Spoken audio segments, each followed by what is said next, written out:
Walang masama sa tao may tato. Ang masama ay ang nag-iisip nito. Kung galit ka sa merong tato, bala ka dyan, wala namang kaming pake sa feelings mo. Walang masama sa tao may tato. Ang masama ay ang nag-iisip nito. Kung galit ka sa merong tato, bala ka dyan, wala namang kaming pake sa feelings mo. Pag pogi may tattoo sa braso, ang hot. Kapag pangit, mukhang kriminal agad. Anak ng teteng masyadong judgmental, parang yung nanalong senador na general. Maraming edukado at profesional, minsan nga idol mo, kaya wag kang hangal. Hindi lahat ng may tinta sa wang kataloko-loko, minsan sila pa yung mas totoong tao.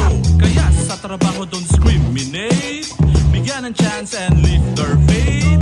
Don't hate, aking suggestion, pagkat ito'y simpleng self-expression. Yo, ako si Jenky, may tattoo. Galit ka sa akin, well I love you too. Kaya huwag mo sasabihin na kami ay masama. Gusto mo rin magpatato pero hindi mo magawa. Walang masama sa tao may tato. Ang masama ay ang nag-iisip nito. Kung galit ka sa merong tato, bala ka dyan, wala namang kaming pake sa feelings mo. Walang masama sa tao may tato.